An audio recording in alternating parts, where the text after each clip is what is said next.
Boa tarde.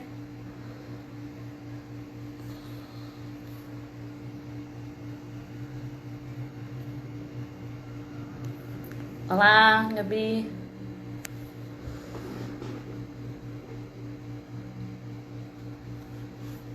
Boa tarde.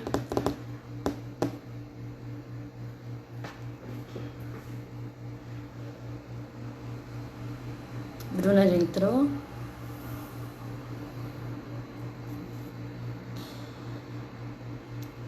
Oiê, Carla, Carol. Esperando só a Bruna entrar aqui.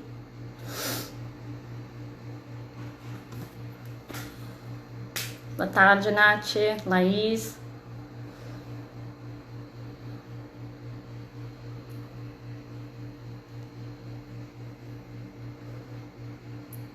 Vocês viram se a Bruna já entrou?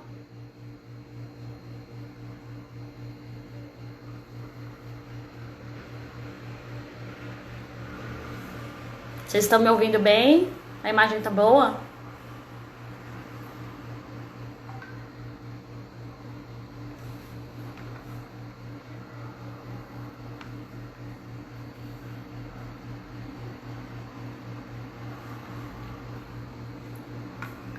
Oi, Carol.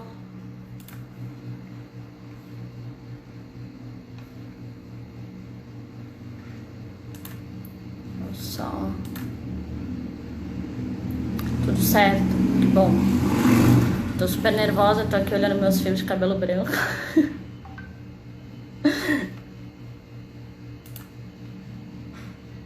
Vocês me avisam se a Bruna entrar aí, que eu não tô. Às vezes passa despercebido.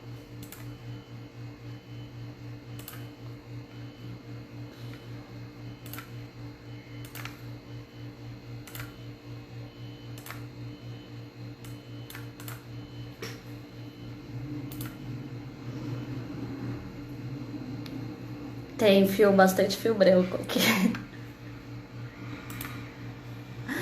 Pronto, a Bruna entrou.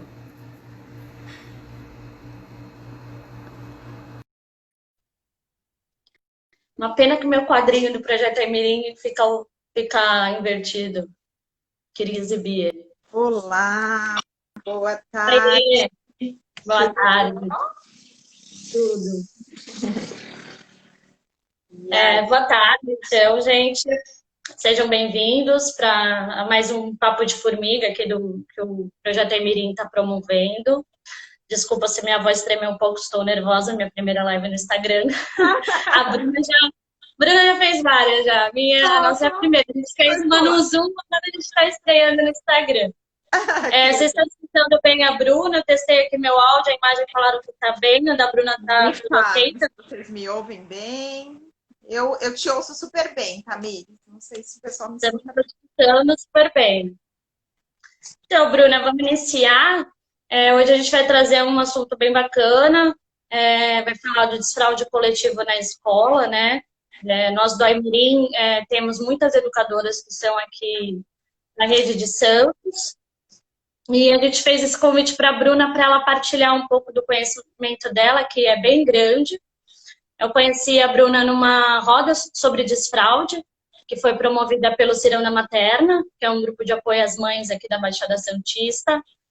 E eu fui lá com algumas questões dos meus filhos e não estou acostumada a trabalhar com criança aqui nessa faixa etária do desfraude, então não tinha muito essa reflexão. E aí, quando a Bruna começou a falar assim, sobre um monte de coisa, de que ela atendia às vezes no consultório dela, algumas complicações desse desfraude, às vezes que não respeitou o tempo da criança, né? Eu fiquei bem assustada e comecei a, não digamos, estudar, né? Mas comecei a querer me informar um pouco mais sobre isso. Então, a gente sabe que o desfraude é um momento importante, né, nesse processo de desenvolvimento infantil, e é essencial dar luz a esse debate, né, dentro das discussões que perpassam a construção desse ambiente escolar. E a gente pensando nesse ambiente escolar de forma respeitosa, né, com a criança, tendo como base de atuação profissional as evidências científicas de diversas áreas, né? E a psicologia é uma.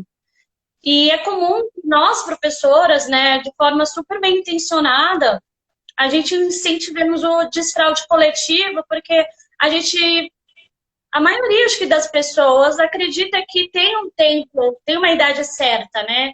Um Então, às limite. vezes, a gente está trabalhando numa faixa etária e aí a gente acha que já está no tempo certo e normalmente a gente faz esse convite às famílias, né? Ah, o que você acha? Vamos começar o desfraude? E aí a gente, de forma bem intencionada, né? E a gente sabendo que esse desfraude coletivo às vezes acaba sendo mais fácil, porque as crianças se espelham uma na outra, a gente acaba não se ligando nessas questões, né? Então, também tem uma outra intenção, né, do professor, porque a gente sabe que conforme a criança vai crescendo, né, a idade dela, vai diminuindo o número de professores na sala de aula. Sim. Então, por exemplo, aqui na Rede de Santos, na faixa etária do maternal 1, às vezes tem três professoras, quando vai para o maternal 2, às vezes já tem uma só. Tem escolas que só tem uma só. Então, com essa preocupação com o professor que vai pegar essa criança no próximo ano, a gente acaba acelerando esse desfraude pensando em facilitar a vida dessa professora depois, porque realmente você sendo uma na sala, para você dar conta de troca de fralda, mais as questões pedagógicas fica bem complicado. Sim, Então, assim, falta um pouco de estrutura nesse sentido, assim, em algumas escolas, e falta também um pouco de formação desses profissionais que atuam com a criança. Então, hoje a gente a partir dessas provocações, né, a gente convida a Bruna, que é psicóloga materno-infantil, Bruna Steged, e ela teve que me mandar um áudio falando de como pronunciava o nome dela, para comentar sobre essas questões. Bruna, obrigada pelo convite. A eu que Bruna é uma agradeço. pessoa, obrigada mesmo por você estar aqui. Queria que você falasse um pouco da tua trajetória e iniciasse esse assunto. Tá ótimo. Bom, então vou falar um pouquinho, né, desse lugar aí de onde eu falo. Eu sou psicóloga de formação, a minha primeira especialização é em psicologia hospitalar. Eu sempre quis trabalhar dentro da pediatria, sempre foi meu sonho. Eu me entrei na psicologia para trabalhar em hospital e na pediatria, e fui percorrendo esse caminho dentro da psicologia hospitalar. Depois fui fazer psicologia clínica, também com foco infantil. E aí acabei indo para o consultório, né? Sempre conciliei essas duas atuações até o ano passado, e tem mais ou menos 4 anos que eu atuo como psicóloga de uma escola privada aqui em Santos, que, né, é uma escola bastante diferenciada, especial. E eu sei que o meu lugar, falando, né, da educação, é um lugar muito privilegiado, porque a minha realidade da escola que eu trabalho, eu tenho total clareza de que não é a realidade das escolas públicas, né?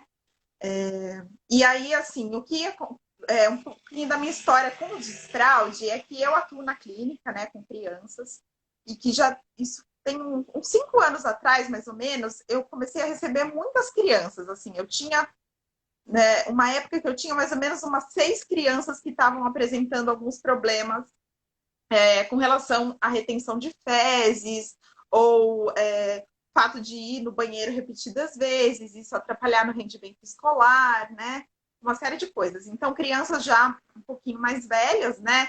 Lá depois dos 5 anos, com seus 6, 7 anos, e crianças um pouco menores, que muitas vezes os médicos me encaminhavam porque elas estavam, por exemplo, retendo fezes, ou crianças que passavam o dia inteiro sem fazer xixi, que a escola sinalizava para essas famílias que, olha, a criança ficou o dia todo na escola e ela não fez xixi nenhuma vez, né? Então, isso começou a me provocar essa vontade de descobrir. Eu falei, nossa, é muito peculiar que eu tenha aqui essa quantidade de crianças com essas questões, com esses problemas. Eu não trabalhava especificamente com isso. E aí eu falei, não, eu vou começar a olhar com carinho para isso, para o que está acontecendo. E aí eu fui me aprofundar na questão do desfraude, e assim, eu acho que é importante que a gente fale primeiro de que desfraude que a gente almeja, né? De diferença, porque para a gente, eu gosto sempre de começar falando da saúde para depois falar dos problemas, né? Hoje em dia, diante de todos esses anos de estudo, de tudo que eu tenho pensado, eu acredito muito no desfraude ativo, né? Que é o desfraude protagonizado pela criança. E o que é um desfraude protagonizado pela criança? É um desfraude que a criança sai da fralda, ela deixa a fralda, ninguém tira a fralda dela, né? E essa é a diferença do desfraude passivo. O desfraude passivo, o protagonismo é do adulto. Então, o adulto tem essa intervenção de ir retirar a fralda da criança. Então, pensando nessa questão dos ambientes escolares, né, Tamires, o que chega para mim, né? Duas situações. Ou as situações, isso acontece tanto das escolas públicas quanto das escolas particulares também, tá? Tanto aquelas escolas que mandam o bilhetinho lá para as famílias no começo do ano, né? Ou no final do ano, dizendo famílias, né? Principalmente nas férias aí do final do ano, né? Dizendo para as famílias, olha, aproveitem as férias para iniciar o desfraude. Ou então escolas que dizem assim, ó, famílias, o desfraude será nosso tema desse ano, vamos desfraldar as crianças, aproveitem o verão para fazer isso, para tirar as fraldas das crianças. Esse é um aspecto quando é a turma toda, né, coletivo, no sentido de que é uma coisa trabalhada na turma das crianças, e aquele desfraude que não se fala isso claramente, mas que isso é feito, né? Onde esse professor começa a convidar essa família para dizer assim, olha, precisa desfraldar, né? Ela já está com tal idade. Então, assim, isso tem muito do que você falou, né? Eu acredito que tem esse problema das faltas de políticas públicas, da educação, né? Acho que a gente precisa pensar muito isso. Todos nós temos o dever aí de lutar pela educação, de pensar nisso na hora que a gente faz o nosso voto, né? As políticas públicas da infância. A gente vive num país onde a primeira infância é muito descartada e muito banalizada em vários aspectos, né? E na educação não é diferente disso. Então, tem sim, isso é uma realidade, mas tem também, e eu acho que a maioria acaba sendo isso, que é aquela coisa do senso comum, né? Do conhecimento que a gente vai passando de uma pessoa para outra e que vira verdade, né? Sem que ninguém se questione por que isso é dito. Deixa eu te perguntar uma coisa falando nisso. É Uhum. mito aquela coisa de pular com os dois pés, que quando a criança consegue pular com os dois pés, ela já está pronta para o desfraude? É mito, né? Na verdade, o que isso tem a ver, né? Isso está um pouco relacionado com a questão do assoalho pélvico, né? Com uma maturação aí da questão do assoalho pélvico. Mas, se a gente for pensar, o que precisa para que aconteça um desfraude, né? Precisa de questões sociais, né? De questões emocionais e de questões físicas. Então, assim, se tem alguma coisa a ver o pular com dois pés, é uma vírgulazinha muito pequena, isso não garante nada, né? Até porque a gente tem crianças que desfraldam e não pulam com os dois pés, né? E a gente tem crianças aí que pulam com os dois pés e não estão prontas para desfraldar. Então, na verdade, são essas coisas, né, que vão se passando aí de geração para geração, e que vira essa verdade, né? Uma vez eu estava fazendo um curso sobre desfraude, tinha uma educadora que ela já tinha os seus 60 anos, assim, e foi super bonito, assim, a postura dela, porque ela entrou num lugar de tanta humildade, de aprendizado, que ela disse isso, ela falou, eu faço isso há muitos anos, né? Eu ensinei muitas gerações, eu fiz isso com os meus filhos, e ela falou, eu estou chocada de conhecer essa nova realidade, porque ela falou, desde que eu, né, era auxiliar ali de alguém, eu fui aprendendo isso, depois eu virei a professora titular e eu fui repetindo isso, e as famílias me perguntavam e eu repetia, e eu sempre acreditei. E agora, ao longo dos meus 60 e poucos anos, eu estou descobrindo que não é assim, né? Então, é muito importante a gente pensar isso, né? Até essa questão que você falou, por exemplo, do tempo, né, do desfraude. Isso é uma coisa que muitas pessoas não sabem, né? O que a gente considera, com relação à evidência científica, o momento que a criança pode desfraudar, né? A gente pode desfraudar uma criança normal, sem ter problema nenhum, até os 5 anos, né? Então, até os 5 anos, a gente considera que é um desfraude normal, natural. Só que isso socialmente é muito complexo, porque as pessoas não aceitam isso, né? As pessoas acham que essa questão do desfraude tem que acontecer ali por volta dos 2, 3 anos, no máximo. Né? E aí começa essa pressão, pressão social, pressão da família, pressão de todo mundo. E aí tem um ponto também de que as famílias, elas veem os educadores nesse lugar de orientação. Então, muitas vezes, é o único recurso que a família encontra ali. Então, ela vai perguntar, olha, a criança está pronta para desfraldar? Né? Às vezes, até com o pediatra acontece isso. E muitos pediatras, infelizmente, também orientam o desfraude de forma incorreta. Porque o que acontece? Estão olhando para um aspecto, né? Que é o aspecto que ali na idade média a criança está dentro. Mas e o social dessa criança? E o emocional? Né? São várias questões que essa criança tem que atingir e que a gente tem que considerar para poder dizer que ela pode sair, deixar a fralda. Então, a gente fala que essa questão do deixar a fralda, a gente faz o desfraude com fralda, né? A gente não tira a fralda. A criança é desfraudada, né? Desfralda com a fralda, né? Depois que ela começa a usar essa fralda aí como cueca ou como calcinha, é o momento de desfraudar, né? Então, isso é uma coisa... Hoje eu fiz um post no meu Instagram falando sobre desfraude, e assim, chove de comentários no direct falando assim, mas me dá dicas, porque, nossa, o meu marido não entende que não é o momento, a minha sogra, tal, tal, tal. Eu já atendi crianças no consultório, uma criança de escola particular aqui em Santos, que a escola deu um prazo para a família tirar a fralda dessa criança que tinha 4 anos incompletos, né?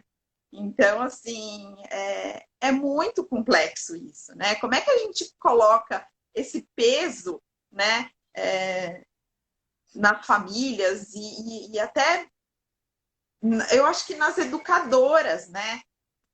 Porque o que a gente precisa pensar? O desfraude, como tudo, né, na escola e principalmente na escola de primeira infância, ele precisa ser um compartilhamento entre escola e família. Não dá para a gente falar parceria, né? Não dá para a gente falar. Algumas professoras jogam a bola para as famílias jogam a bola para os professores, mas eu acho que se a gente entende a criança como um ser integral, não dá para fragmentar ela, né? Então eu acho que é isso mesmo que você falou, tem que ser uma parceria. Sim. E eu muito problema, assim, que até algo que eu já fiz, a gente, como educador, por falta, às vezes, de informação, de formação também, a gente acaba orientando com a base que a gente desfraudou, como a gente foi o desfraude dos nossos filhos, Sim. entendeu? Sim. Aí pensar, dá certo, sobreviveu, deu certo, aí a gente acaba passando algumas dicas, né, que não são muito boas. Sim, e isso, né, na melhor da intenção. Então, essa questão, eu acho que, assim, os cuidados, eles fazem parte da educação da primeira infância, né? O cuidado, ele é curricular, né? Então, a gente não pode fazer essa dicotomia de coisas para fazer em casa, coisas para fazer na escola, porque a criança é um todo. Se a gente pensar hoje na realidade que a gente vive, né, dessa inserção da mulher no mercado de trabalho, de muitas mulheres serem mães solo, de muitas mulheres serem as principais responsáveis aí por essa família, essas crianças passam muito tempo nessas escolas, muitas vezes muito mais tempo na escola do que com a mãe. Então, como é que a gente vai se isentar desse papel e dizer assim, olha, eu como escola não tenho a ver com isso? Porque ainda que essa família inicie esse processo de desfraude em casa, né, isso vai reverberar no ambiente escolar e vice-versa. Né? A gente vê isso. Quem trabalha em escola, a gente vê isso no nosso dia a dia. Né? Que as decisões que as famílias tomam, elas têm consequência no nosso dia a dia da escola. Então, não dá para simplesmente eu me isentar. Eu acho que a gente precisa entender, né, qual é o nosso papel nisso. E eu acho que, como família ou como profissional, né, como educador, o nosso papel é sempre de acompanhar o desfraude, de dar possibilidade para que ele aconteça. Né? Então, um ambiente que seja facilitador, no sentido de ter algo que a criança alcance, ou que seja uma adaptação desse ambiente, no sentido de ou ter um vaso menor, ou um adaptador desse vaso, uma escadinha para ela conseguir apoiar o pé de uma forma que seja anatômica. A gente dá segurança para ela no sentido de que tudo bem se ela falhar, né? Que tudo bem se ocorrerem escapes. Esse é o papel do adulto, né? O papel do adulto, ele é de observador e acompanhante, nunca de a pessoa que vai e executa essa ação. Bruna, você pode, assim, falar um pouco para a gente, enquanto adulto, e o que a gente seria bacana observar, assim, para perceber se a criança já está dando esses sinais e para a gente já começar a ter, de repente, um diálogo com ela, preparar melhor o ambiente. Que sinais que você considera importante nesse desfraude que a criança é ativa? Tá, vamos lá. Eu não gosto muito de falar em sinais de desfraude, Tamiri, sabe por quê? Eu acho que quando a gente fala em sinal de desfraude, isso foi uma experiência que eu adquiri durante o tempo, sabe? Quando a gente fala em sinal de desfraude, as pessoas ficam fazendo checklist, né? Então, vamos lá, fazer tique no que a criança já pode. E assim, não é só isso, né? Então, assim, voltando um pouquinho, a Nath fez uma pergunta aí que subiu rapidinho para mim, que eu acho que consegui ler pela metade, mas que ela falava sobre o fato de quando a criança se incomoda com a fralda, né? O fato da criança se incomodar com a fralda, se é um sinal de desfraude ou não. Não necessariamente. E é tão subjetivo, né? Porque isso pode ser um sinal de desfraude, como pode não ser. Por quê? Essa criança pode ter um incômodo físico, no sentido de tá coçando, tá calor. Tá calor, tá coçando, né? Uma alergia da fralda, até. Uma alergia. Ou então, o que é muito importante para a criança nessa, para as crianças no geral, mas principalmente nessa fase? As crianças querem agradar e elas leem muito o adulto, né? Então, assim, eu sei que a minha mãe, minha professora, as pessoas da minha família têm a expectativa de que eu desfraude. Então, muitas vezes a criança começa a pedir para tirar a fralda, não porque ela esteja pronta, né? Esse incômodo começa a ser por isso também, porque ela quer estar adequada para essas pessoas. Então, às vezes a gente fala assim, a criança começou a pedir porque isso chega muito no consultório. A criança pediu está pedindo para usar calcinha, está pedindo para usar cueca. O que eu faço? Então já está pronto para o desfraude? Não. Então coloca a calcinha e coloca a cueca, coloca por cima da fralda, né? E aí você falou assim, quando é que a gente começa a preparar o ambiente, né? Para a criança desfraudar? Eu acho que o quanto antes você puder ter ali à mão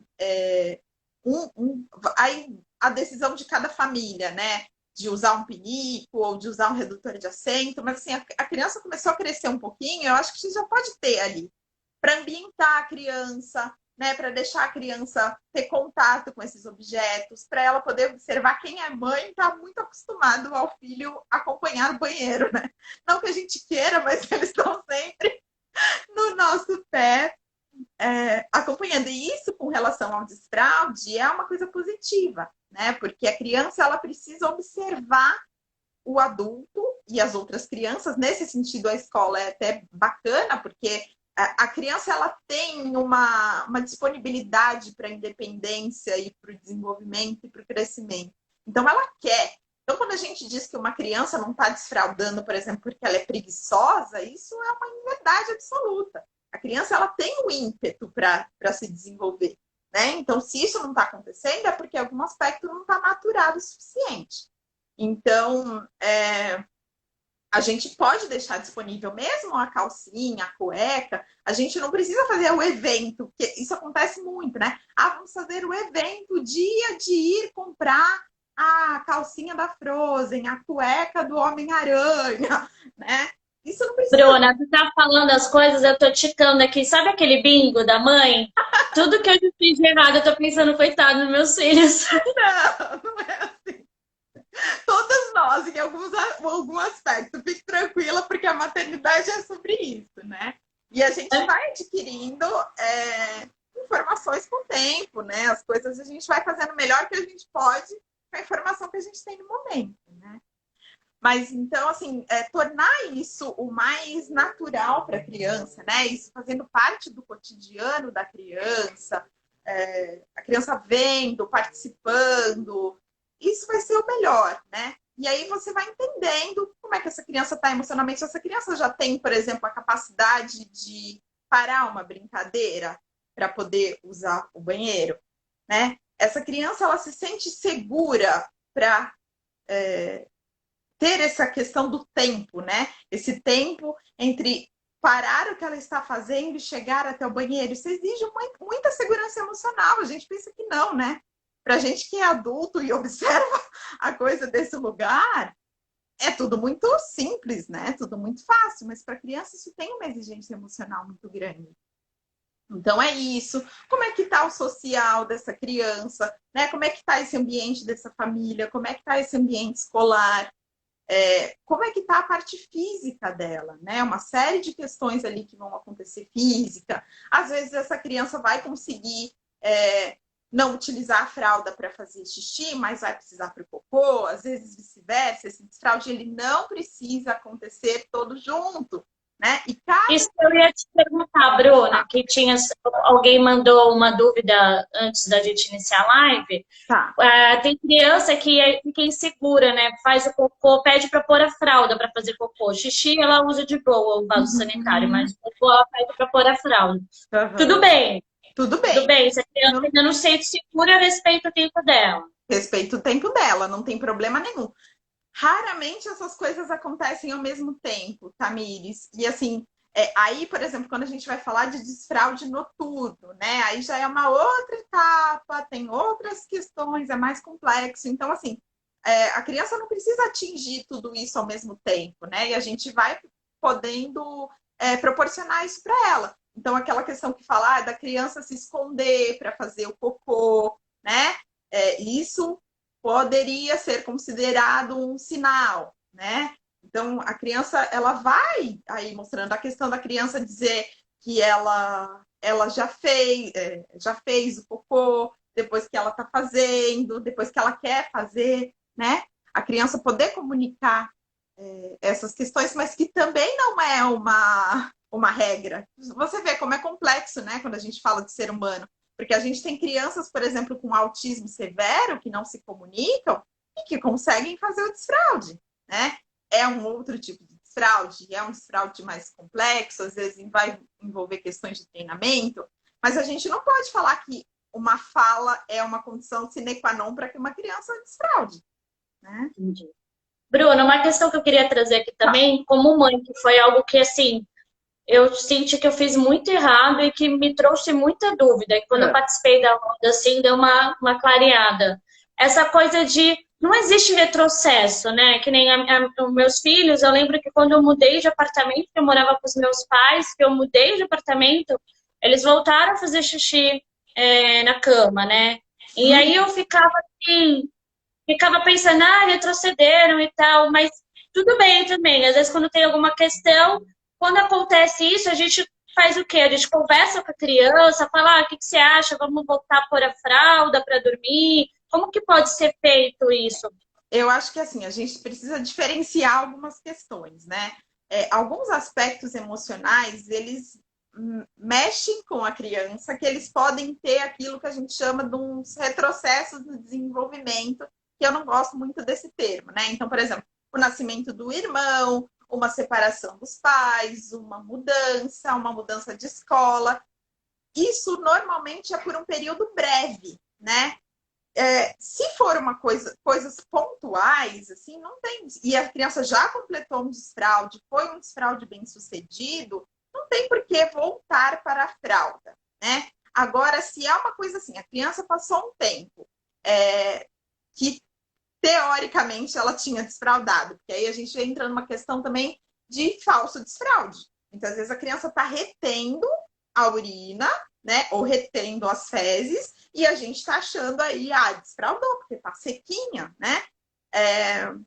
E aí depois a criança, por não ter completado esse processo de maturação, ela volta a fazer xixi, o cocô na calcinha, na cuequinha.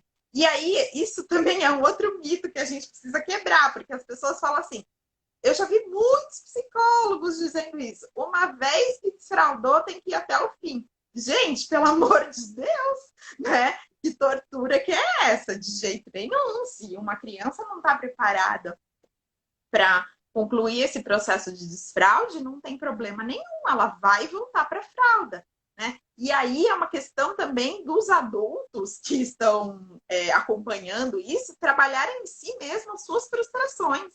Isso gera muita frustração na família. E várias vezes eu já tive que orientar as famílias. Uma vez eu atendi uma criança de que ela passava o dia inteiro sem fazer uma gota de xixi. Né? Ela ia fazer xixi só na casa dela, só à noite, porque era o único ambiente que ela se sentia segura para fazer.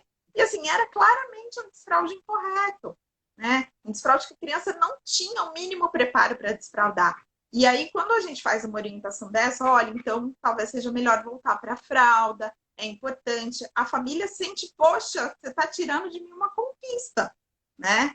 Mas é isso, é melhor você voltar para a fralda, ou entrando aí um pouquinho, né, nas consequências, ou a criança ter infecção de repetição, né? Que começou a acontecer com essa criança. Então, tem crianças que têm cicatrizes no trato urinário por conta de retenção de urina, né? Tem as crianças que têm aí as encopreses, né? Ou retentivas ou não, que é aquela questão de reter o cocô, né?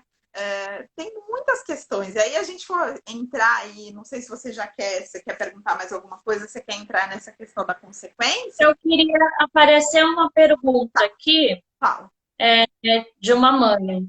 Uhum. Acho que foi da Renata. Acho que foi da Renata. Ela disse que o filho dela tem 6 anos e faz xixi na cama assim todas as noites. Em que momento assim você acha que a mãe precisa observar, de repente verificar se pode ser alguma outra coisa, se pode ser emocional, se pode ser fisiológico, ou se de repente foi um desfraude que foi feito incorreto? Sim. Bom, aí se a gente está falando de uma criança de 6 anos, né, em que isso está acontecendo todos os dias, eu acho que já é o momento de procurar alguma ajuda, né? Então, assim, a princípio, o que acaba acontecendo é que muitas vezes essas famílias vão buscar essa informação no pediatra, né? Se o pediatra for um pediatra atualizado, informado, ele vai conseguir conduzir isso bem. Né? Mas a gente tem hoje um olhar multidisciplinar para essas questões. Né? Então, tem os fisioterapeutas pélvicos que trabalham muito bem com isso, né?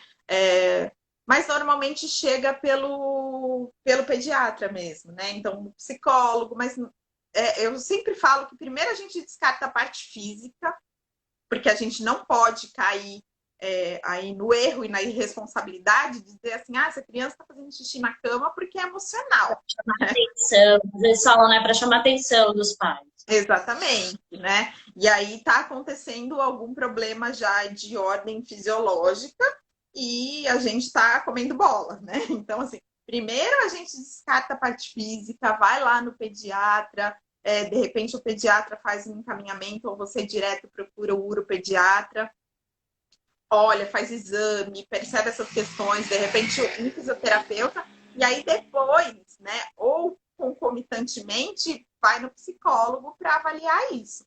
Né? E aí cada caso é um caso, pode ter várias coisas acontecendo aí, precisa ver como é que está essa questão da ingesta de líquido dessa criança à noite, antes de dormir.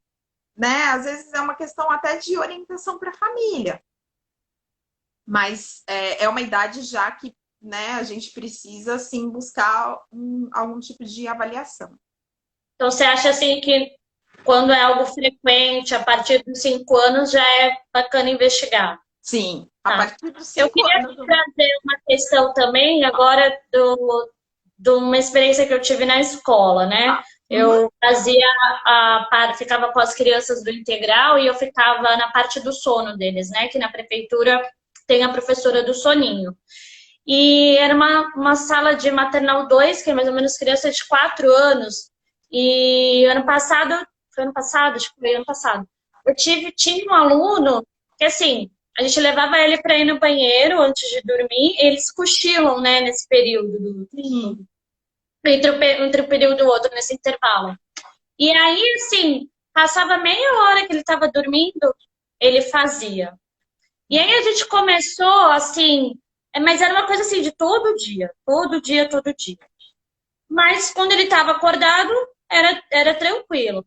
E aí começou a rolar uma coisa que me incomodou bastante, que era a gente acordar ele, assim, porque o sono era de 1 hora, era muito curto.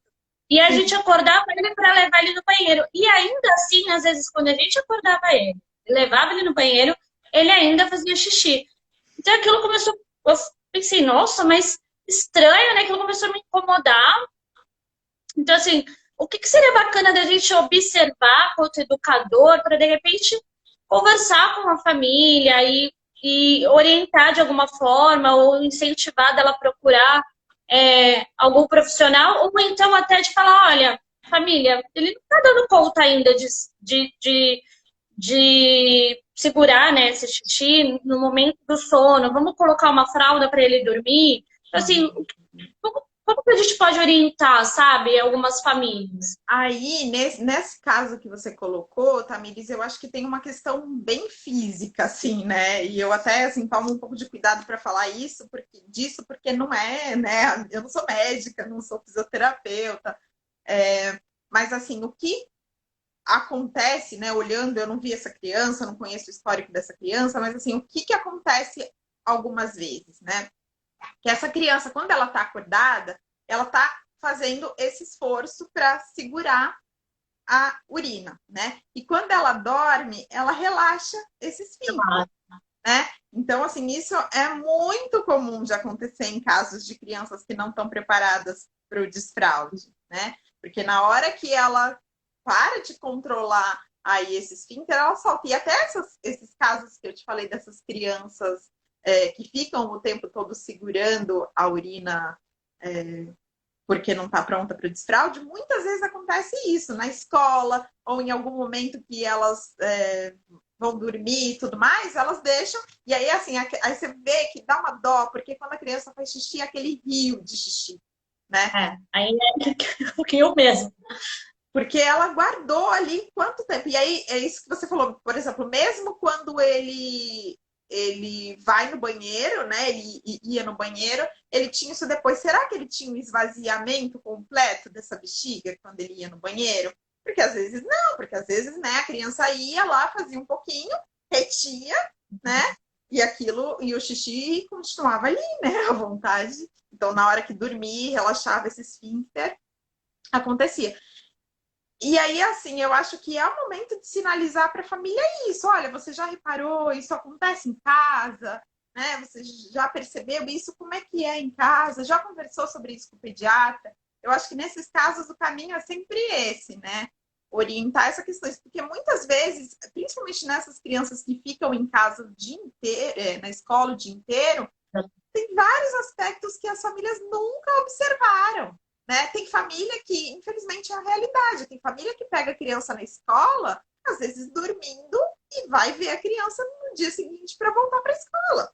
Né? Então, assim, que tempo que essa família teve de observar como é que é esse. E por isso, esse papel, né, de ter essa parceria entre escola e criança, essa coisa da gente olhar além do nosso papel, né? Sim. Precisa olhar para outros aspectos. Bruna, a gente tem acho que 20 minutinhos. Se Tá, você quiser contar um pouquinho das implicações, me dá um segundo que eu vou acender a luz aqui que escureceu. vai lá, vai lá. Então eu vou falando um pouquinho, né? Quando a gente pensa aí em consequências de um desfraude incorreto, eu acho que a gente precisa pensar em alguns aspectos. Primeiro, os as consequências que são evidentes, né? Que a gente consegue mensurar que isso é uma consequência de um desfraude incorreto. Então, por exemplo, quando a criança chega ali depois da cidade, dos 5 anos, ali com uma série de dificuldades para conseguir não ter escape de urina, né? Não ter enurese diurna noturna, não ter hipoprese, a gente vê claramente, né, muitas vezes que foi um desfraude incorreto. Mas a gente tem coisas além disso, né? Questões relacionadas a curto, médio e longo prazo, né? Então, assim, se a gente for pensar numa questão de curto prazo, essa criança que retém aí a urina, ela tem uma questão de uma complicação de desfraude a curto prazo, né? Então, o desfraude incorreto aconteceu, está acontecendo e ela já apresenta ali uma dificuldade. A médio prazo, isso falando das questões físicas, tá? A médio prazo, a gente vai ter ali as questões de infecção urinária, né? Como eu falei, de hipoprese, de reter as fezes, de reter uma série de coisas, de não conseguir completar o desfraude noturno. Isso tudo, muitas vezes, a gente vai ver. Questões relacionadas a comportamento, alguns medos, né? Medo da utilização do vaso, uma série de comportamentos de insegurança que podem estar relacionados ao desfraude. Mas, Tamires, eu acho que uma coisa que é muito importante a gente falar e a gente focar aqui, e que é pouquíssimo falado e discutido, e que eu acho que se as pessoas se dessem conta das implicações que isso tem, elas tomariam mais cuidado, teriam mais cautela, são implicações que a gente leva para a vida inteirinha, né? Então, por exemplo, tem vários estudos que relacionam o desfraude incorreto com as questões do vaginismo, né? Que são aquelas mulheres que têm dor na penetração, pessoas, homens que têm dificuldade de ereção por conta de desfraude incorreto. Então, muitas vezes, esse desfraude que a gente está acostumado a fazer aí, que foi popularmente recomendado, ele é um desfraude de condicionamento, né? Então, é como se a gente fosse treinar ali, né? Tudo que a gente faz com repetição, a gente vai conseguir ali ter algum tipo de êxito, né? Como se você fosse treinar, adestrar um animal, né? Então, você repetida às vezes faz isso, você vai ensinar essa criança aí a utilização do banheiro, mas se ela não estiver pronto, vai ter toda uma questão que vai ter implicações de musculatura, né? Então, quantas pessoas... Aí a gente escuta falar assim, mas caramba, eu fiz tudo isso, né? A questão do sobrevivente que a gente fala, né? Eu fiz tudo isso... Eu fiz tudo isso aí que você está dizendo e, nossa, os meus filhos Deu super certo. super bem. Mas, assim, até que... E às vezes a pessoa não associa essas questões que você trouxe com o desfraude, né? Porque é algo a longo prazo, como você falou. Né? Então, assim, pessoas, por exemplo, que têm que a gente chama de bexiga hiperativa, né? São aquelas pessoas que têm o tempo todo que tá precisando ir no banheiro porque não consegue segurar, né, a urina nem um pouquinho, né? E que vão no banheiro e fazem aquele pouquinho de xixi. São questões relacionadas a um desfraude incorreto. E quantas pessoas, né? Outro dia eu estava conversando isso com uma amiga, ela falou, Bruna, acabou de cair uma ficha aqui em mim, ela falou, eu faço isso o tempo todo. Todo lugar que eu tô, eu vou no banheiro 1 milhão de vezes. E ela falou que quando ela se lembra, assim, que ela já tinha uns 4 anos quando ela desfraudou, e a mãe dela falava assim, olha, não vai deixar escapar o xixi, então vai no banheiro, mesmo se você não tiver com vontade, vai no banheiro antes de sair de casa, né? Não lembro quem foi que comentou até no grupo do Ciranda, falando que não conseguia ter uma noite completa de sono, porque tinha que levantar para fazer xixi, mesmo que fosse um tiquinho, assim, como porque foi condicionada também a vida inteira, interromper o sono para fazer xixi. E às vezes isso se torna realmente algo físico, né? Isso vira aí uma questão física. E aí precisa muito ser trabalhado isso já com um tratamento de fisioterapia pélvica, né? E eu sempre falo, dá muito mais trabalho você corrigir né, alguma questão, tanto fisicamente como psicologicamente, do que você procurar fazer aí da melhor maneira. Então, não dá para a gente falar que, né, claro que pode ser que essa pessoa tenha desfraudado dessa forma e nada aconteça? Pode, né? Ser humano é, assim, uma série de possibilidades, né? Mas é aquela coisa, né? Todo mundo que anda sem cinto no carro morre, né? Não, né? A Mas gente generaliza, né? né? Então, assim, a gente tem uma recomendação, né? A gente sabe. E aí tem vários aspectos, né, que a gente precisa pensar melhor sobre isso, né? Sobre esse desfraude, olhar para isso com muito mais cuidado, com muito mais carinho, porque realmente tem uma repercussão que vira questão de saúde pública, né? Eu estava vendo, tem uma live maravilhosa com uma professora que eu fiz um curso, e era ela conversando com uma médica pediatra especialista também nessas questões, né? Uropediatra. E ela estava falando até da repercussão de que, às vezes, isso tem questões que levam a pessoa pode ter uma questão renal muito séria, por conta de retenção de urina, né? Então, olha que coisa grave, né? Alguém que vai ter um problema renal, né? Rim, que é um órgão super vital para a gente, e alguém que possa ter uma dificuldade renal por causa de desfraude. Então, claro que tanto as famílias quanto os educadores, quando eles vão fazer esse tipo de questão, eles estão pensando no melhor, eles estão pensando no desenvolvimento, ou eles estão pensando nessa melhor dinâmica aí dentro dessa situação de ensino caótico, né? Mas o fato é, pensando nessa questão, né, de número, né, de profissionais aí em sala de aula, é que é muito injusto que as crianças sejam a parte que paguem por esse sistema falho, né? E aí até uma reflexão que a gente precisa fazer, que lugar que a gente dá para essas crianças, né? De que forma que a gente olha para a infância? Porque a criança sempre fica com esse lugar relegado, né? E a escola da primeira infância é sempre a escolinha, né? A tia, o desnecessário, e assim, não é tia, não. Bastante desvalorização. E eu acho que é bacana porque, assim, a gente não veio aqui para culpar o professor, nem para culpar a família, nem nada. A gente veio trazer justamente essa reflexão, porque eu acho que quando a gente está com esse olhar um pouco mais atento, é até melhor da gente estudar e se documentar para, de repente, levar lá para a sua equipe e falar, olha, eu recebi tantas crianças de fralda esse ano e eu sou sozinha, né? E assim, se a gente pensa numa escola que fala muito do respeito e do tempo da criança, que fala muito de ver a criança como ser único, integral, que fala muito da autonomia da criança, a gente tem que levar para a nossa equipe, para a SEDUC, para onde for, levar esse debate, levar essa reflexão para procurar, assim, estratégias para atender essas crianças, porque a gente está ali na escola para as crianças. Senão a gente está ali normatiza, né, Tamires? Sim. Não vira normal. Eu fico lá sozinha, então vamos tirar as fraldas dessas crianças aí antes e, né? E a gente fica justificando, né? A gente não pode ficar justificando aquilo que você falou, esse sistema falho. Então, acho que a gente tem que ficar como educador, assim, como profissional da educação, a gente tem que ficar bem atento a essas questões mesmo.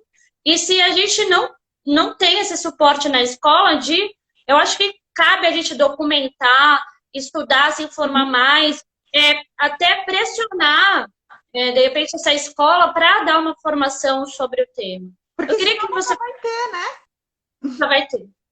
E a gente está ali, a gente está, como uma vez estava fazendo uma live, né, outra live que a gente fez, e uma diretora falou, né, o trabalho do educador é um trabalho de militância, a gente está ali para militar por aquela criança, né? Então, assim, a gente está no papel de defender esses direitos dela. Então, acho que é bem importante a gente abrir os olhos para isso. Sim, e eu acho que esse papel de militância na infância, ele precisa ser de todo mundo, né? Ele tem que ser do profissional de educação, ele tem que ser do profissional de saúde, ele tem que ser dos pais, ele tem que ser do cidadão, né? Essas crianças estão aí indo para o mundo depois. Então, assim, não dá para a gente se isentar disso, né? É a coisa da aldeia, né? É preciso uma aldeia inteira para educar uma criança. A gente precisa ser aldeia.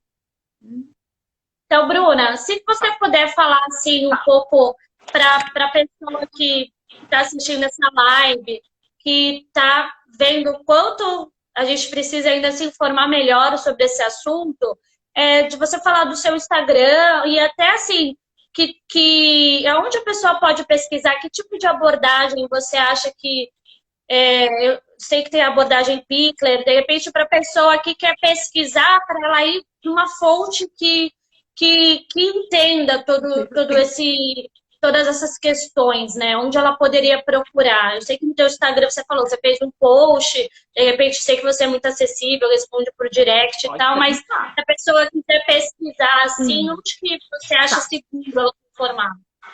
Isso tem, felizmente, começado a ser muito mais difundido, né, atualmente. Então, a gente tem realmente da abordagem Pickler, é o que mais trabalha com essa questão do desfraude, porque tem toda uma questão dos cuidados e do protagonismo, né, das crianças. Então, eu acho que em termos de questões pedagógicas, né, a abordagem Pickler é o que mais se encontra. Tem muitos grupos hoje dando formações sobre isso, falando sobre isso. Escolas que trabalham bastante com essa questão, e aí quem quiser depois pode me perguntar ou eu posso te passar. Tem alguns profissionais, né, fisioterapeutas pélvicos aqui em Santos, a gente tem a Mariana Gato, que é super minha parceira nesse trabalho, que eu até gosto de fazer essa live bastante com ela, porque ela fala muito, né, desse aspecto físico. A gente tem a Márcia Tocin, da Criação Neurocompatível, que é uma psicóloga. Foi com ela também que eu fiz uma formação recente. Ela trabalha muito essa questão, ela milita bastante sobre isso. A gente tem a Nanda Perim, do Psimama, que também trabalha vários aspectos do desfraude. Então, assim, hoje na internet tem muita informação de qualidade a respeito de desfraude, né? Assim, a gente saber ter os olhos para procurar e buscar informação aí em lugares que trabalhem com evidência, né? Que não trabalhem com achismo, porque a gente vai encontrar mesmo psicólogos que vão dizer questões completamente diferentes disso por conta dessa questão que eu falei, né? Do que é passado aí de profissional para profissional sem se questionar. E aí a gente tem, se vocês quiserem pesquisar mais essa questão das consequências, aí tem as plataformas de saúde, né? Publimed, Cielo, né? Um monte de plataformas aí que são mais de pesquisa mesmo na área da saúde. Depois a gente pode até divulgar lá no Emirim esses nomes que a Bruna citou, né? O Instagram da Bruna também, para quem quiser tirar mais dúvida, quem quiser ler mais sobre. E tem uma última questão aqui, Bruna. Se você tem assim, alguma orientação para o desfraude assim, das crianças autistas que não são verbais, você falou um pouco, mas assim, como que você orientaria? Eu sei que é de criança para criança, assim, mas da outra live. Assim, na tua experiência da outra live, né? Esse tema é bem complexo, assim, resumindo muito, né? Para essas crianças vai funcionar um esquema um pouco mais de treinamento, né? Aí a gente trabalha muito com as questões das imagens, de colocar para a criança ali o passo a passo da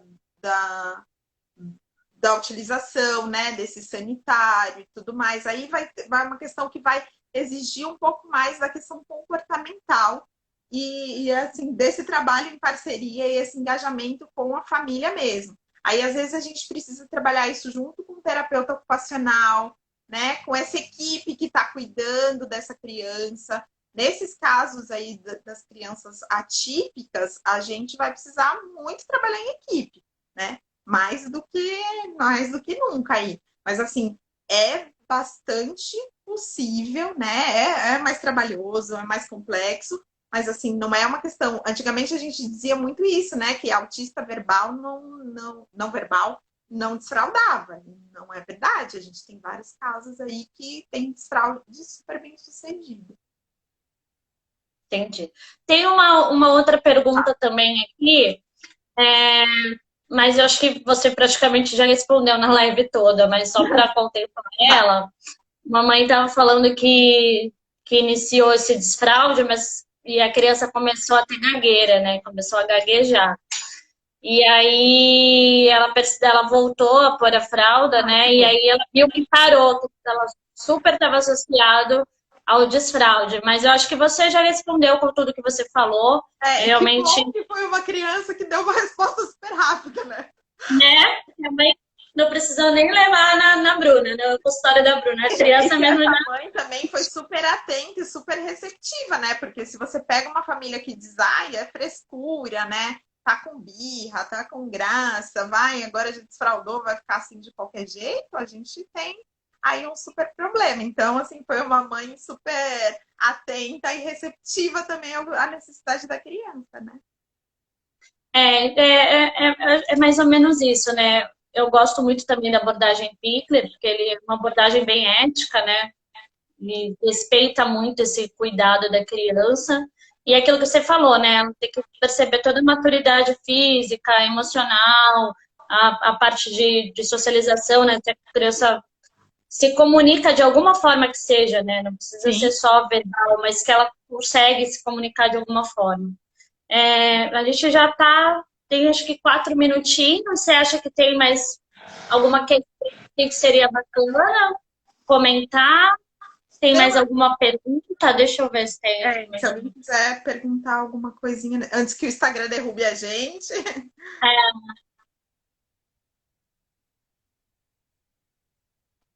Eu tava super nervosa, mas foi super tranquilo. Que bom. Super bem. Não, em medo de, sei lá, hoje eu fui querer ver uma live também e aí não deu certo, a pessoa não conseguiu, problema de conexão, eu tava com medo. Comigo já aconteceu. Apareceu mais uma pergunta aqui, né? Aquilo que você falou daquela criança que ela se esconde para fazer cocô. A mãe pode, de repente, uma criança que já tem esse entendimento, essa comunicação legal, pode, de repente, conversando com a criança, olha, por que você não vai no banheiro, mesmo com a fralda, para ir mostrando esse local para ela, ou você acha que não tem necessidade? Não precisa. Não precisa. Isso é um sinal que a criança está começando a ter prontidão para esse desfraude. Né? E assim, até isso, né? Por exemplo, a criança pode sentar, a criança pode pedir para sentar no vaso, e ela pode sentar e não querer fazer cocô lá, ela pode querer sentar de roupa. Né? Quantas crianças não, ela disse mais no sentido de, assim, de mostrar a função social do banheiro. Eu falo para essa criança, ou não, deixa ela escolher o local dela. A função social do banheiro a gente mostra pelo modelo. A criança sabe que o banheiro é utilizado para isso. Ela vê a mãe indo lá, a mãe falando. Se isso não é um tabu na família, né? Não tem problema nenhum. Aí a Cal, não sei se foi ela que tinha falado antes, mas ela tá falando que quer que a gente saia da cozinha para fazer cocô. Tudo bem, né? Ele tá começando a ter essa questão da privacidade. Não tem problema nenhum. Isso não é nenhum sinal. Então sai da cozinha, a família toda, e deixa a criança fazer cocô em paz. Deixa a criança fazer cocô em paz. Isso mesmo. Não precisa ficar oferecendo essa questão do banheiro, porque a criança é muito sábia nesse sentido. Ela sabe perfeitamente para que serve o banheiro. Tá, bacana. Bruna, vai cair já, então eu queria agradecer muito aqui a sua presença, foi muito esclarecedor, todo mundo elogiando aqui. Muito obrigada mesmo, eu sei do seu compromisso, assim, de super partilhar as coisas que você sabe, você está super disponível para as pessoas, então eu queria agradecer mesmo de coração, 2 vezes por essa live, e pela roda que você fez de desfraude, que trouxe isso à luz. Que é o que eu falei para você, que a gente estava conversando no WhatsApp. Foi graças a essa roda que o Ciranda fez que despertei. Assim, tem 24 segundos. Obrigada. Já falei para você que eu ganhei o dia quando você falou isso para mim, e ganho de novo. É para isso que a gente está aí. Eu levo isso como uma missão de vida mesmo. Eu acho que a gente precisa compartilhar. e tentar tornar aí a vida dessas crianças, dessas famílias e dessas educadoras melhores. Muito Que bom. obrigada.